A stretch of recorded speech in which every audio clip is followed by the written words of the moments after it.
ये एक लड्डू जो है अफजाल अंसारी नाम, दूसरा लड्डू जो है एकरा हसन साहब के नाम, तीसरा लड्डू जो है इमरान प्रतापगढ़ी के नाम। ये मैं सबको दान करता हूँ। ये भाजपा की बोली तो हम बोल रहे हैं, तो हमें आप गठबंधन में क्यों नहीं ले रहे हैं? अगर गठबंधन में नहीं ले रहे तो भाजपा की बी टीम आप हुए कि मैं हुआ? अखिलेश यादव के घर में झाँक के देखिए ना, कितने भाजपाई बैठे उनके घर ही में। वैसी साहब के घर में कोई नहीं है। अखिलेश यादव के घर में उनकी भौजाई और उनके भाई खुद आरएसएस में और बीजेपी में, और हम तो कहे हैं अखिलेश यादव खुद आरएसएस की चड्डी पहने हुए। इमरान प्रतापगढ़ी साहब को मैं एक ही मैसेज देना चाहूँगा कि चंदा उतार के भाषण देना बंद करे। सिर्फ दलाली करते हैं इमरान प्रतापगढ़ी, और इनकी कोई हैसियत नहीं है, कोई वकार नहीं है इनका। आज कांग्रेस खुद उटकटुआ पार्टी बन गई है। कांग्रेस की वजह से मेरी 8 से 10 सीट कम हुई है, और उठा के रेशियो देख लीजिए। वैसी साहब के दिमाग में हमेशा रहता है कि मैं भाजपा कहराऊंगा। लोग कहते हैं कि हम भाजपा को जिताएं। विरोधियों की तरफ से बदनाम करना हुआ कि वैसी साहब मुसलमानों की पार्टी है, वैसी साहब मुसलमानों को टिकट देते। हम सिर्फ मुसलमानों की राजनीति नहीं करते। तेजस्वी यादव से लालू यादव क्या मेरा प्रदेश अध्यक्ष गया, अख्तरुल इमाम साहब गए, ढोल नगाड़े के साथ गए कि भाई हो सकता है आप गहरी नींद भांग खा के सो रहे हो तो भांग की नशा या गांजा की नशा से उड़ जाइए, हमें भी गठबंधन में ले लीजिए। मगर ऐसा नहीं हुआ। उसका असर क्या हुआ? आज तेजस्वी यादव को रात में नहीं दिन में भी सपना आ रहा है वैसी साहब का कि हम गठबंधन कर लिए तो ये मेरी दशा नहीं होती। इससे एक सीख मिलती है, और सीख लेना चाहिए अखिलेश यादव को। जो बिहार में होना था वो तो हो गया, मगर आने वाले चुनाव में 2027 में अखिलेश यादव साहब को मैं एक मैसेज देना चाहता हूँ कि अभी से वो सतर्क हो जाएं। जब गठबंधन नहीं करेंगे तो बाद में ये ना चिल्लाएं कि मेरी मम्मी हमारी टाफ़ी नहीं दे रही है। हम तो तैयार है चारों हाथ पैर से कि आइए गठबंधन कीजिए। हमें किसी की गुलामी हमारे इस्लाम में नहीं लिखा गया। 27 में मैं आपको दिखा दूंगा, एक आंधी निकलेगी। MIM की पतंग जो है एक आंधी लेके निकलेगी। ऐसी आंधी आएगी कि सब हवा हो जाएंगे, सिर्फ पतंग ही पतंग दिखाई देगी, बाकी सब खत्म। साथियों, बहुत बहुत स्वागत है खुशखबरिया में। बिहार चुनाव के जो नतीजे आए उसमें सबसे चौंकाने वाला जो नतीजा था वो सीमांचल का था, जहां पे असदुद्दीन ओवैसी की पार्टी ने पिछली बार की तरह फिर इस बार 5 सीटों पर जीत हासिल की है, और सभी सीटों पर 20,000 वोटों से ज़्यादा की जीत का अंतर है। सबसे बड़ी बात यह कि 24 सीटों पर लड़ने वाली मजलिस 5 सीट पाती है, वहीं कांग्रेस जो 61 सीटों पर लड़ती है वो 6 सीट पाती है। अगर देखा जाए तो कांग्रेस से बड़ी पार्टी मजलिस बन गई है। तो इस पर बातचीत करने के लिए बनारस में हमारे साथ वाराणसी के ज़िला अध्यक्ष इम्तियाज़ अहमद बबलू साहब हैं। उनसे हम बातचीत करेंगे। आज उन्होंने अपने कार्यालय पर लोगों को बुलाकर लड्डू खिलाया है, और सबसे बड़ी बात 3 लड्डू अफजाल अंसारी, इमरान प्रतापगढ़ी और इकरा हसन के नाम किया है, जो लगातार बिहार चुनाव प्रचार के दौरान उन पर हमलावर थे और बोल रहे थे कि हैदराबाद वाले का बिहार में क्या काम। बहुत बहुत स्वागत है आपका। तो सबसे पहले मैं आपका शुक्रिया अदा करना चाहता हूँ जो कि आप आएँ, और इस जीत को लेकर क्या खुशियां हैं अभी आप लोगों? इस जीत के लेके हम लोगों को इतनी खुशियां हैं कि जैसे लग रहा है कि हमें 2027 दिखाई दे रहा है। 2027 में पूर्वांचल के अंदर एक लहर होगी और पतंग चारों तरफ दिखाई देगी। 5 सीटों पर पिछली बार भी जीत हासिल की थी, लेकिन 4 विधायक आपके चले गए थे। इस बार लग रहा है कि वो 5 विधायक टिके रहेंगे आप लोगों के? इंशाअल्लाह इस बार जो भी विधायक हमारे यहाँ जीत के आए हैं वो दम और खम के साथ खड़े रहेंगे, और खंबे की तरह खड़े रहेंगे, और कोई उनको खरीद नहीं पाएगा। कांग्रेस के लोग अभी भी वहाँ कह रहे हैं कि इनकी वजह से हमें नुकसान हुआ है, इस पर आप क्या कहेंगे? आज कांग्रेस खुद उटकटुआ पार्टी बन गई है। कांग्रेस की वजह से मेरी 8 से 10 सीट कम हुई है, और उठा के रेशियो देख लीजिए आप। इमरान प्रतापगढ़ी लगातार उस वक्त हमलावर थे और कह रहे थे कि हैदराबाद वाले का यहाँ क्या काम। वो तेलंगाना में कांग्रेस को सपोर्ट कर रहे हैं और यहाँ पे कांग्रेस का विरोध कर रहे हैं। इमरान प्रतापगढ़ी साहब को मैं एक ही मैसेज देना चाहूँगा कि चंदा उतार के भाषण देना बंद करें। वैसी साहब की मिसाल दे रहे। वैसी साहब तो सारे हिंदुस्तान के नेता हैं। ये सिर्फ दलाली करते हैं इमरान प्रतापगढ़ी, और इनकी कोई हैसियत नहीं है, कोई वकार नहीं है इनका। वैसी साहब हिंदुस्तान के नेता हैं, तो उन पर यह आरोप क्यों लगाया जाता है कि वो वहाँ पे 7 सीटें लड़ते हैं और यहाँ पे बिहार में 24 सीटों पे लड़ रहे हैं? देखिए, आपको मैं बता दूं, वैसी साहब एक शिक्षित इंसान है, एक शिक्षित जो बिजनेसमैन होता है, और चाहे जो अपनी पार्टी चलाए, चाहे जो भी करे, और पार्टी को ये नहीं चाहते कि अदर पार्टी का जो है वोट खराब हो। वैसी साहब के दिमाग में हमेशा रहता है कि मैं भाजपा कहराऊँगा। लोग कहते हैं कि हम भाजपा को जिताएं। वैसी साहब ने 6 सीट मांगी थी, और तेजस्वी यादव ने 6 सीट नहीं दी, इंशाअल्लाह का शुक्र है हम लोग 5 सीट छीन के लिए आए। वो इससे एक सीख मिलती है और सीख लेना चाहिए अखिलेश यादव को। जो बिहार में होना था वो तो हो गया, मगर आने वाले चुनाव में 2027 में अखिलेश यादव साहब को मैं एक मैसेज देना चाहता हूँ कि अभी से वो सतर्क हो जाएं। जब गठबंधन नहीं करेंगे तो बाद में ये ना चिल्लाएं कि मेरी मम्मी हमारी टॉफ़ी नहीं दे रही है। वैसी साहब बार बार चिल्ला रहे थे, क्यों वैसी साहब को आगम मालूम था, ज़मीन पर दिखाई दे रहा था। पब्लिक इस कदर वैसी साहब की फ़ैन हो गई, कल तक सिर्फ मुस्लिम चिल्ला रहा था, आज हिंदू भाई भी चिल्ला रहा है कि नहीं वैसी साहब वाकई में हिंदुस्तान का भविष्य है।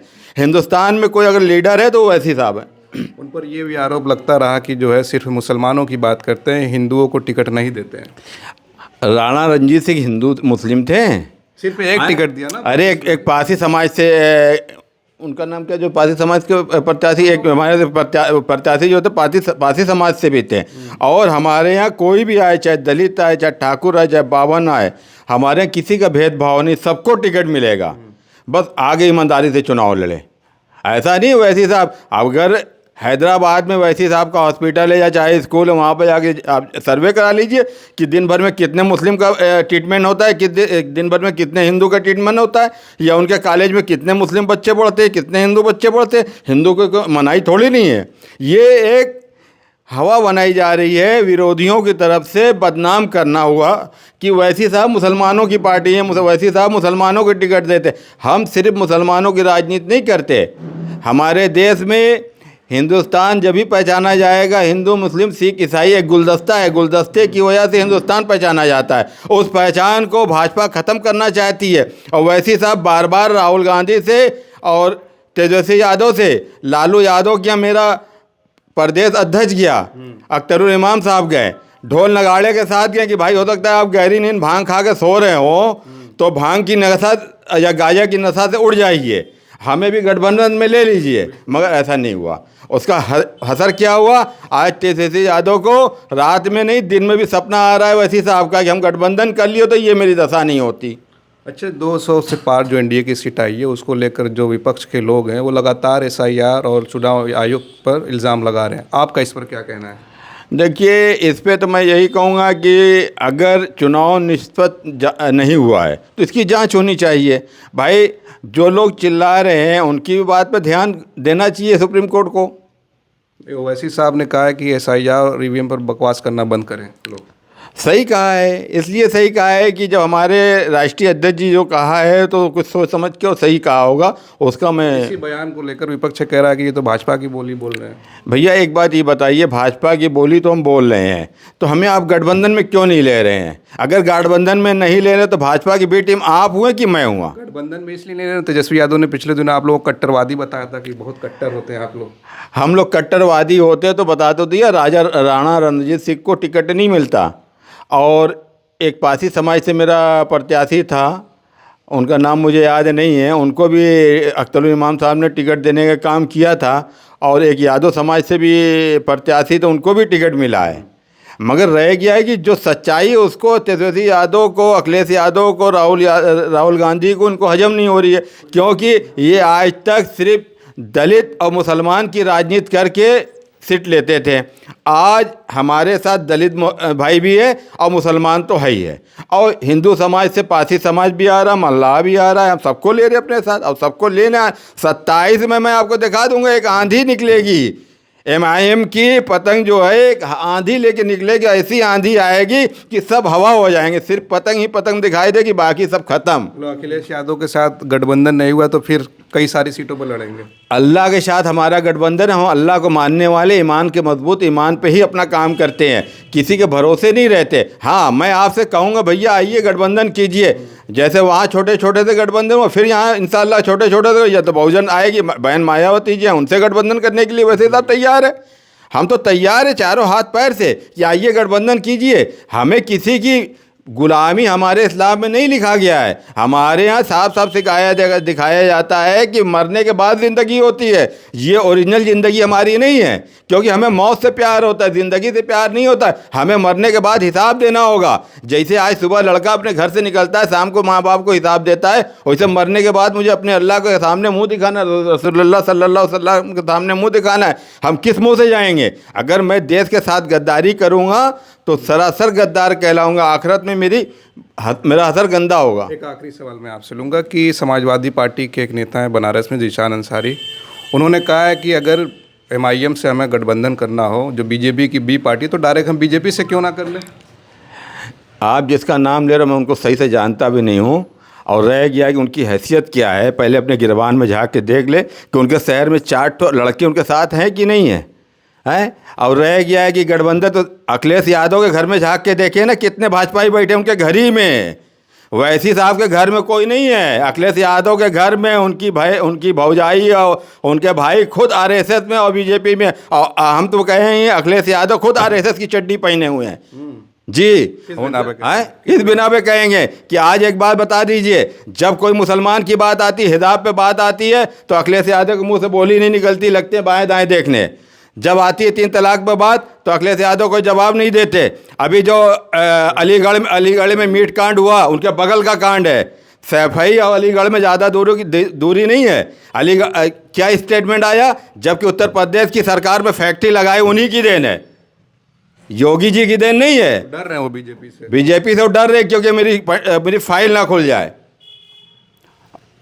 चलिए, बहुत बहुत शुक्रिया हमसे बातचीत करने के लिए। हम बात कर रहे थे MIM के ज़िला अध्यक्ष इम्तियाज़ अहमद उर्फ बबलू साहब से।